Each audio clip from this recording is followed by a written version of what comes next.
পৃথিবীর কোন শক্তি, কোন ন্যাটো, কোন ইউনাইটেড নেশনস, কোন ইউরোপিয়ান ইউনিয়ন, কোন IMF, কোন ওয়ার্ল্ড ব্যাংক, কোন সাম্রাজ্যবাদী শক্তি এই ভবিষ্যৎবাণীকে ঠেকাতে পারবে না। আপনি ওদেরকে চেষ্টা করতে দেন। সারা পৃথিবীর সমস্ত মুসলমানকে যদি এখন তারা মেরে ফেলে, তবু এই অকাট্য ভবিষ্যৎবাণী ইনশাআল্লাহ তাআলা তারা পাল্টাতে পারবে না। এটা আমাদের আশার জায়গা। এটাই হচ্ছে চূড়ান্ত বিজয়। এবং ঈসা আলাইহিস সালামের হাতে আগামী 40 বছর লিখে রাখেন আপনারা, এরপরের 40 বছর ওই বাইতুল মুকাদ্দাস থেকেই সারা বিশ্বে ইসলামী খিলাফা কায়েম হবে ইনশাআল্লাহ। যে খিলাফা শব্দটা এখন রাজনৈতিকভাবে আপনারা নিতে পারেন না, হজম করতে পারেন না। আমি জানি আপনারা জানেন না, অনেকেই এটা অজ্ঞতার কারণে হতে পারে, তারা হয়তো জানেন না, আমরা জানাতে এসেছি। এই যে খিলাফা শব্দটা তারা নিতে পারে না, এই খিলাফাই হবে পৃথিবীর শেষ শাসন ইনশাআল্লাহ তাআলা। এই খিলাফা দিয়ে বিশ্ব শুরু হয়েছিল, এই খিলাফা দিয়েই বিশ্ব শেষ হবে। ঈসা আলাইহিস সালাম 40 বছর ওই জেরুজালেম থেকেই এই বিশ্বকে শাসন করবেন ইনশাআল্লাহ তাআলা। এটা লেখা হয়ে গেছে কুদিয়াল আমর, এটা কেউ চেঞ্জ করতে পারবে না। এখন মাঝখানের এই সময়টুকুতে জায়নিস্ট আসলে কি করেছে এবং আমরা কোন কোন জায়গায় পিছিয়ে গেছি এবং আমাদের করণীয় কি হতে পারে, এটা আমি অল্প কথায় শেষ করে দিব। এক কথায় দেখুন, জায়নিস্ট মুভমেন্ট গঠন করার পরে তারা সর্বপ্রথম, ভালো করে খেয়াল করেন, তারা সর্বপ্রথম একটা ঐক্যবদ্ধ প্ল্যাটফর্ম এনেছে।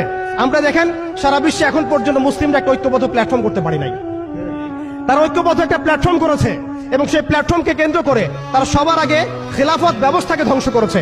অটোম্যানদেরকে তারা পরাজিত করেছে। প্রথম বিশ্বযুদ্ধের সেই 1914 থেকে 18-এর মধ্যে তারা বাইতুল মুকাদ্দাসে প্রথম ঢুকেছে এবং তাদের সহযোগী ছিল পশ্চিমা বিশ্ব এবং ব্রিটেন। আজকে আমরা ইসরায়েলের এগেইনস্টে কথা বলি ঠিকই, কিন্তু পশ্চিমা বিশ্বের এগেইনস্টে আমরা কথা বলতে পারি না। আমরা ব্রিটেনের এগেইনস্টে কথা বলতে পারি না। আজকে আমরা ইসরায়েল বিরোধী কথা বলি ঠিকই, আমেরিকার এগেইনস্টে আমরা কথা বলতে পারি না। আজকে আমরা তাদের পণ্য বয়কট নিয়ে কথা বলি, এটাও দরকার আছে, কিন্তু তাদের আদর্শ দিয়ে আমাদের ব্যক্তি জীবন, পারিবারিক জীবন, সামাজিক জীবন, ইভেন রাজনৈতিক অর্থনৈতিক জীবন পর্যন্ত ঢেলে সাজানো হয়েছে, এগুলো আমরা ছাড়তে পারি না। পৃথিবীর কোন শক্তি, কোন ন্যাটো, কোন ইউনাইটেড নেশনস, কোন ইউরোপিয়ান ইউনিয়ন, কোন IMF, কোন ওয়ার্ল্ড ব্যাংক, কোন সাম্রাজ্যবাদী শক্তি এই ভবিষ্যৎবাণীকে ঠেকাতে পারবে না। আপনি ওদেরকে চেষ্টা করতে দেন। সারা পৃথিবীর সমস্ত মুসলমানকে যদি এখন তারা মেরে ফেলে, তবু এই অকাট্য ভবিষ্যৎবাণী ইনশাআল্লাহ তাআলা তারা পাল্টাতে পারবে না। এটা আমাদের আশার জায়গা। এটাই হচ্ছে চূড়ান্ত বিজয়। এবং ঈসা আলাইহিস সালামের হাতে আগামী 40 বছর লিখে রাখেন আপনারা, এরপরের 40 বছর ওই বাইতুল মুকাদ্দাস থেকেই সারা বিশ্বে ইসলামী খিলাফা কায়েম হবে ইনশাআল্লাহ।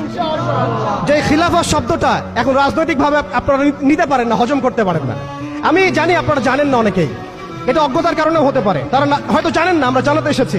এই যে খিলাফা শব্দটা তারা নিতে পারে না, এই খিলাফাই হবে পৃথিবীর শেষ শাসন ইনশাআল্লাহ তাআলা। এই খিলাফা দিয়ে বিশ্ব শুরু হয়েছিল, এই খিলাফা দিয়েই বিশ্ব শেষ হবে। ঈসা আলাইহিস সালাম 40 বছর ওই জেরুজালেম থেকেই এই বিশ্বকে শাসন করবেন ইনশাআল্লাহ তাআলা। এটা লেখা হয়ে গেছে কুদিয়াল আমর, এটা কেউ চেঞ্জ করতে পারবে না।